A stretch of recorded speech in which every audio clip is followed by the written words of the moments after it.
I now give the floor to Ms. Michelle Yeoh, UNDP Goodwill Ambassador. Please. Can you hear me? Yes, thank you. Oh, yes, yeah. Excellencies, ladies and gentlemen, it is my honor to welcome you to this open debate on mine action. Let me take this opportunity to thank the government of Vietnam for organizing this important and timely event and giving me the opportunity to speak here today. As some of you may know, I am a Goodwill Ambassador for the United Nations Development Program, UNDP, an agency committed to helping countries achieve the Sustainable Development Goals, or SDGs. Mine action is linked to the SDGs, and it is important to look at the issue beyond square meters cleared. UNDP's approach is to demonstrate the long-term development impact on mine action, such as improved livelihoods, creation of new jobs, utilization of released land for agricultural purposes, or tourism.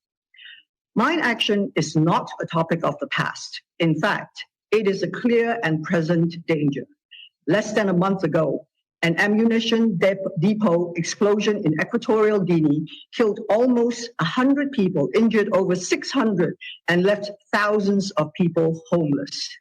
In 2020, nearly 19,000 deaths and injuries were recorded across the world as a result of the use of explosive weapons.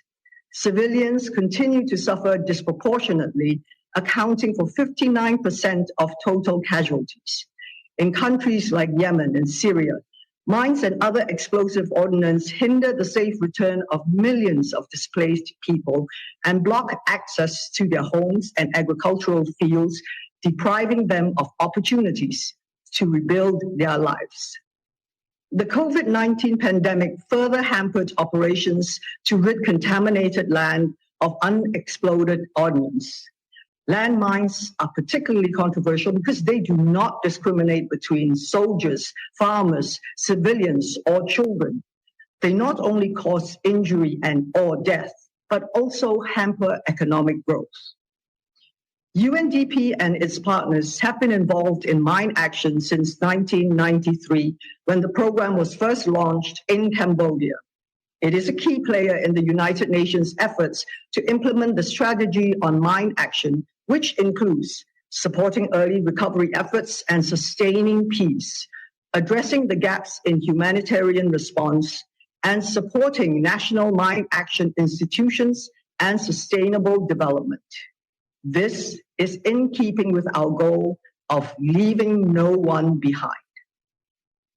Mine action helps to create safe livelihoods in affected communities by launching emergency jobs, reconstructing damaged infrastructure, implementing repatriation plans, and rebuilding trust between people.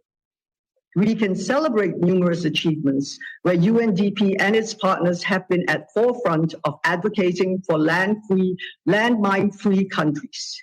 Albania, Guinea-Bissau, Jordan, Mozambique, and Uganda declared themselves free of known minefields, meeting demining obligations under the Anti-Personnel Mine Ban Treaty. But we still have a long way to go. Therefore, the government of Vietnam's decision to call for this open debate is critically important.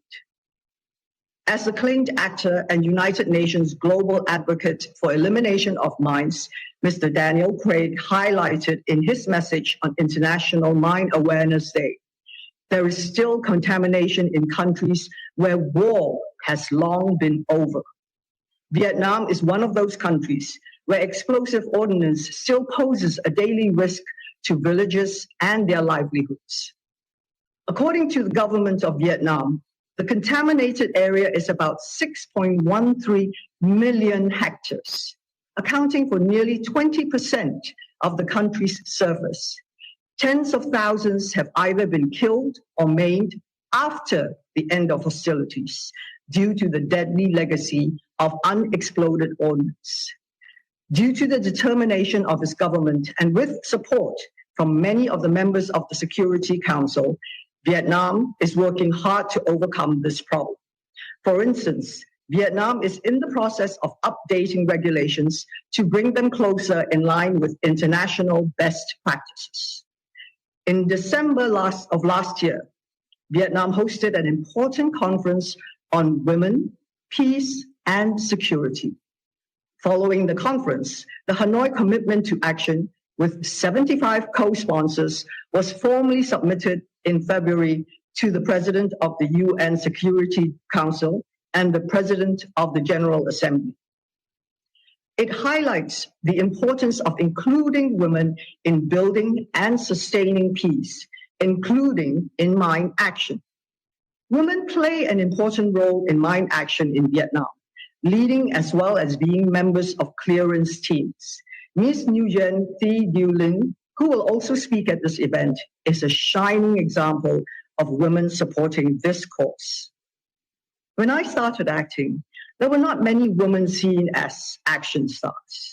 We had to break that stereotype.